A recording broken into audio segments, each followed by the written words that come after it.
Hey, this is Matt once again. Welcome back to another video. This is another paid request, this time from Marion. Thank you so much for that. And for those interested in requesting pretty much any type of videos, topics, reactions, reviews, re-reviews, randomness, out of blueness, whatever it may be, feel free to send it either directly to my PayPal or join my Patreon. Both links are down below in the info box. Now, this is for the Waterboy. Now, what's funny about this film is, I think I did an Adam Sandler marathon quite a few years ago, and there were a few people going, well, how come you skipped the Waterboy? It's because, honestly, I didn't want to rewatch it again. Because I remember not, when I grew up, like a lot of people with Adam Sandler movies, I enjoyed Happy Gilmore, I enjoyed Billy Madison, I liked The Wedding Singer, which the same guy who directed this had just done The Wedding Singer. And even around this time, I liked Bulletproof, which a lot of people didn't. But I liked that one with him and Damon Wayans. This one I always thought, I don't know about this accent he's having, and that's high quality too. I don't know. I don't know. And I'm like, what the fuck? I mean, I get that it's a take on his SNL character, the Canteen Boy. It's not that character, but it's kind of a little... There's some similarities to it, but... I will say, though, watch it again. I don't dislike it like I did back in the day. I thought it was okay. Watch it nowadays. I thought it was okay. It was short, pretty fast-paced. His accent didn't bother me. I think it's because I've seen so much worse films, both Adam Sandler films and comedies in general.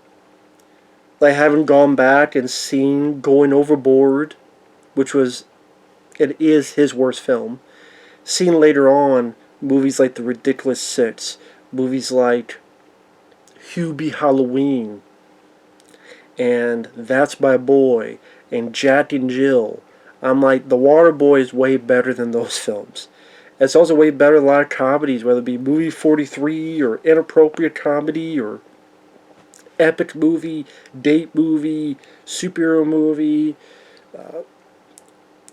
Fuck Steady and Bebop Movie, whatever the hell else. The Waterboy is actually very tolerable. Kathy Bates does a good job as his mom. You have the lady from Misery. I mean, she did the movie because I think her daughter or someone was a fan of Adam Sandler. I was like, okay. And you had actors like Jerry Reed, who was in Smokey the Bandit with Burt Reynolds. You have Henry Winkler as the coach. You have a guy who's looked at as cool as the Fonz. This is him playing a fairly different role as a very scared, in his shell coach that, thanks to Adam Sandler and such, gets his guts back, so to speak. You have little appearances from people like Rob Schneider saying, "You can do it." But that was another thing, is that at the time when this came out, everybody kept doing that. You can do it. You can do it all night long. I'm like, Jesus Christ. I got tired of people saying it. And I do remember this was something in school where kids at my school rarely talked about movies, and the very, very few times they did was like an Adam Sandler film in the vein of The Waterboy. Like, I remember at one point trying to bring up the conversation of, oh wow, they're doing a Tremors 2, and they like, oh yeah, sure, what's that, you gonna do Tremors 4? I'm like, I should have said yes, as actually there's gonna be 7 of them. But it's like they didn't know anything about that, or didn't care, or both.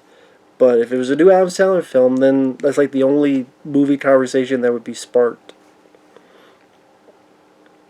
But you also have like a bit role with Clint Howard.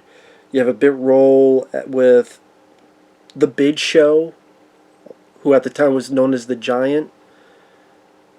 In WCW he was known as the Giant because he was Andre the Giant's son, which he wasn't. And then when he went to WWF, he was known as The Big Show. Oh, it's the Big Show. He's in here as a wrestler named Captain Insano, very brief. Lawrence Taylor, football player, he has a bit role in this. Fairuza Balk, beautiful lady, she was in The Craft. She would become the villain in The Craft. She was here as Adam Sandler's girlfriend. And Adam Sandler himself, I think another thing is him doing the accent, in a weird way, was more subtle than later on.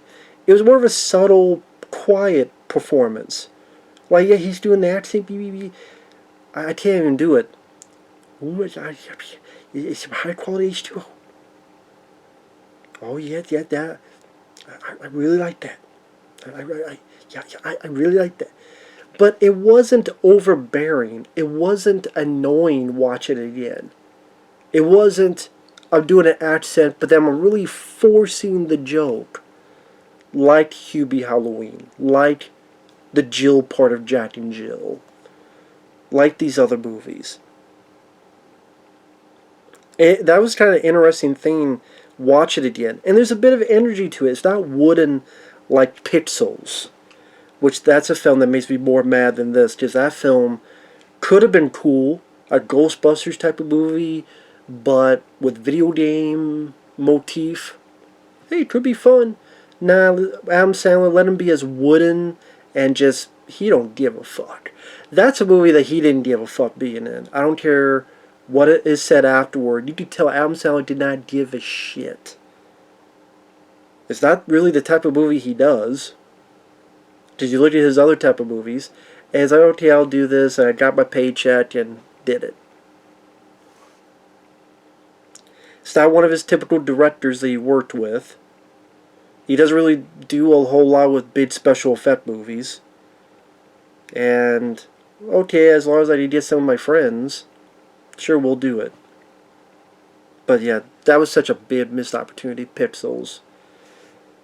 I don't understand it. That's why this whole, Ghostbusters 2016, you only hated because it stars women. We hated Pixels the year before. That started a bunch of guys. That was a wannabe Ghostbusters. We thought that was a piece of shit. Do you have a short-term memory or what? But anyway, back to this.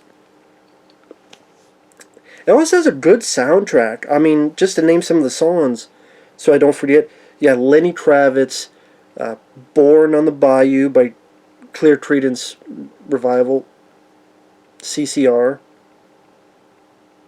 I always get that band's name wrong. I don't know why. Because I'm bad with names. CCR. Born on a Bayou.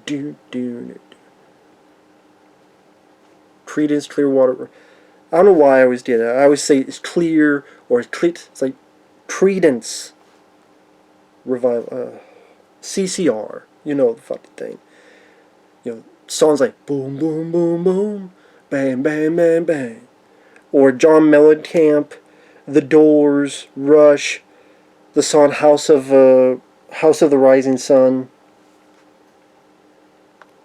It has a pretty damn good soundtrack. And like I said, the actors work like Henry Winkler. He's fun as the coach who supports Adam Sandler's character. Adam Sandler's the water boy. He gets fired by Jerry Reed, who's a coach for another team. He's looking for another job, even if it's for free. Henry Winkler, his team's always losing, so okay, fine, you can be our water boy. People pick on him. Henry Winkler's like, hey, you gotta stop letting people walk over you. So that Adam Sandler sees one of the football players that he visualizes and lets his anger out, and he runs up and he fucking sacks the guy. And then Henry Winkler's like, wow, did you do this? And so, after some hiccups, he becomes a great quarterback sacker. Just great at his job. They start winning games. He has to keep it quiet from his mom because his mom thinks everything's because of the devil. Little girls are, when he's a kid. No, you can't go out with the other little kid. Little kids are the devil. Little girls are the devil.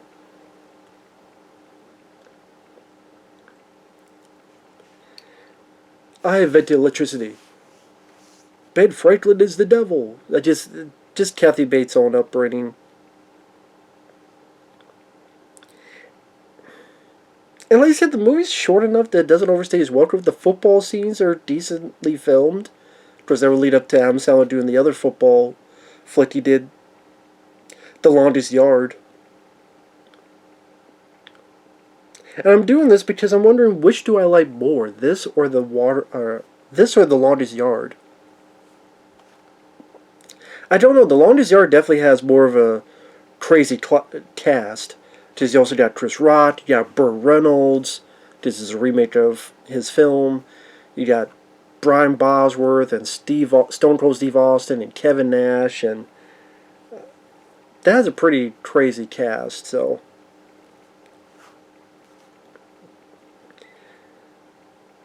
but this one, it didn't do a whole lot of stuff that went overboard. That's another thing. It was interesting to watch this again. There wasn't fart jokes or puke jokes. There's some physical slapstick, which works fine in a football comedy. Makes sense. There's a teacher that looks like the KFC Colonel. He does. He looks like he's ready to sell you a bucket of chicken. There's something wrong with this Manila omelet. Adam Sandler just sacks the shit out of him. Probably my favorite bit is Fairuza Balk has a liking to Adam Sandler, and she's like, well, I guess you haven't seen one of these before, right? And she takes off her top, and we don't see it because it's PG-13. But he's looking at it, and he's looking at it, and he's like, I really appreciate what you're showing me there. Yeah, I really appreciate what you're showing me. Like, the way he said that, I thought that was actually kind of funny. Rob Schneider, he's not in it as much as I remembered. He only appears like 3 times, saying, you can do it. For some reason I remembered, maybe because he's done that joke so many other movies with Sandler, that another, you can, like, that character, like, comes back in other movies, you can do it. Maybe that's why, but they only does like 2 or 3 times. And there's some fun jokes about other people visualizing, like when Adam Sandler visualizes people to get his anger up, like when the coach, Henry Winkler, he says something to get him mad. Water sucks, Gatorade's better. And the way Adam says, what? No, what? And so he visualizes that. And then the other team football players stared. What, I didn't say it? Actually, there's another scene where he's visualizing his mama saying that someone's the devil, his girlfriend's the devil, and she is not the devil, mama. What? I didn't say it. No, don't hurt me, please. It sucks. Like in the football scenes, it's nothing remarkable, but, they're decent. They're decent because you see the physicality. Well, you see there's a lot of football movies, but still, you see there's some hard-hitting hits. Some stuff that's pretty hard to fake. Even with pads, it's still hard to fake that shit.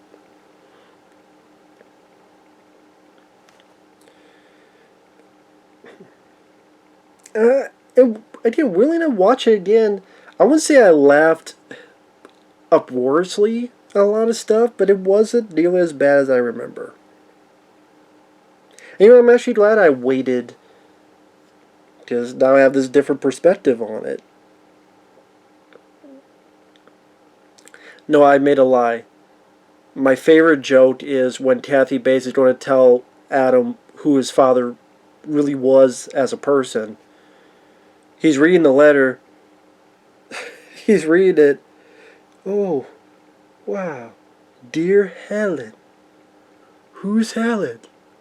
And she's looking at him like, it's my first name, Bobby. Oh, dear Helen. That's you.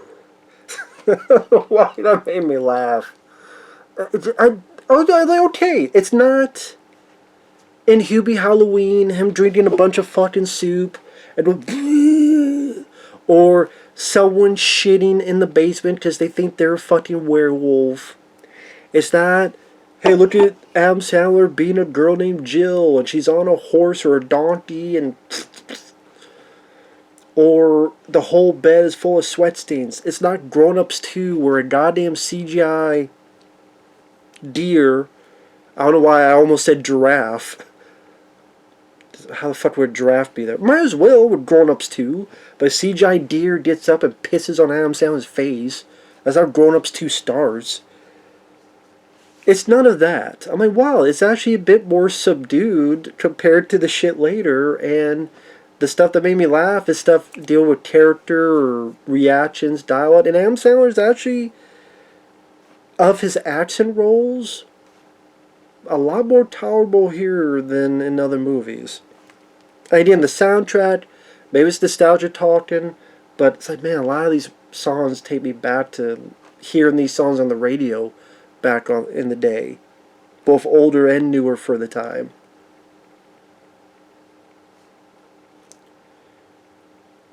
And it was a big hit. Like, this is the film. Like, his films were hits. Even, Happy Gilmore made money. This was the film that really catapulted him. Because you saw his films were making a little bit more money. Other than Bulletproof. Bulletproof didn't do well. But yeah, like Billy Madison, Happy Gilmore made some. That was around 94, 95.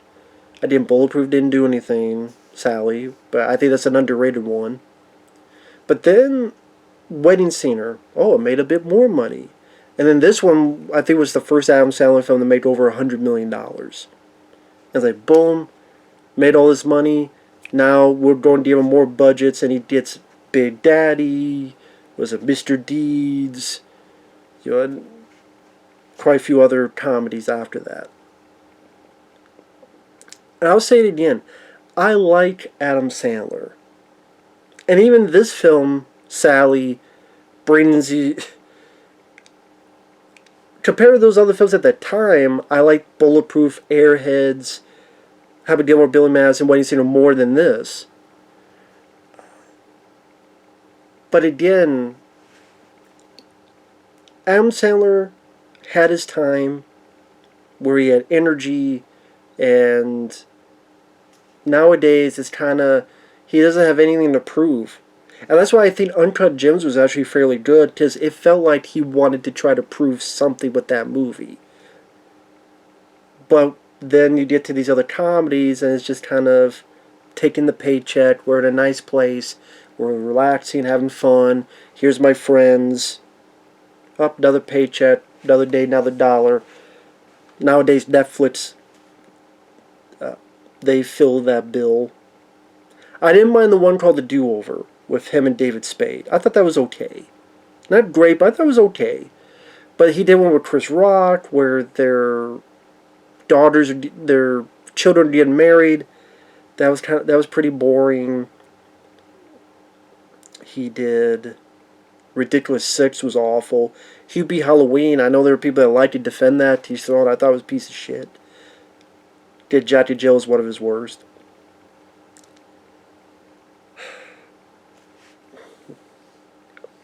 It's like, Adam, man, take a break. Take a break. I will say, though, when he got on Netflix, he still makes movies, but he's not a guy that you hear a whole lot about lately. Other than Uncut Gems, which I liked. I think he's in another film that's a little bit more of a dramatic. I forget what it's called. But I would like to see Adam go into that realm more. Go into Uncut Gems type of film. He was up for Collateral back in the day. It was going to be him and Tom Cruise. But I guess he got cold feet or something else happened. Then you had Jamie Foxx in there. Jamie Foxx did a good job, but Adam Sandler in that role with Tom Cruise, that would have been really interesting. Also, at one point, it was going to be Inglourious Basterds with Tarantino. And again, I don't know if he got cold feet or not. I think he played the role. He would have played the role Eli Roth did in that movie, I believe, but that didn't happen. That would have been interesting. But anyway, back to this. Other bits I liked with Lawrence Taylor. He's talking with the Adam Sandler's character, and Adam Sandler's trying to talk, but he's stuttering. And then Lawrence Taylor goes, "By the way, our second thing, don't smoke crack." And they all look at him and they go, just.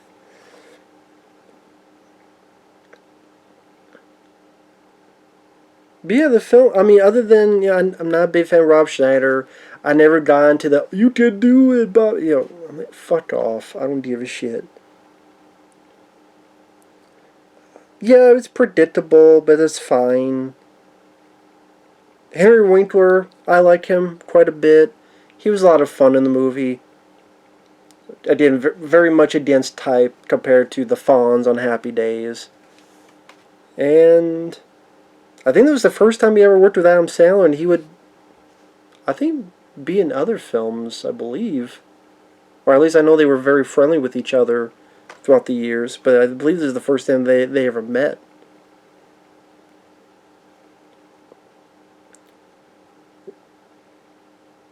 Said you had the one guy, Blake Clark, as he's a farmer, but he's like an assistant coach, and you can't understand what the fuck he's saying. He's been in some other Adam Sandler films. This is other guy, I forget his name. He played like the asshole quarterback on Sandler's team. He was in a few films too, but then I think it seemed like Sandler dropped him. Does I think that actor got in some trouble with the law? I forget his name, but it's the guy who, I know he's been in he was in a couple other Sandler films. But yeah, and you see some of the other recognizable people that would pop up and sort of his little entourage here and there. I'm surprised David Spade wasn't in this. But I guess that was the time where David Spade was actually getting movies where he was a star in it. Nowadays he can't really. I mean, other than what, the Ron Missy, where the fuck that was. But anyway. Overall, in Waterboy, not too bad. Watch it again, not too bad. So, with that said, thanks for watching. We'll see you guys later. Bye-bye.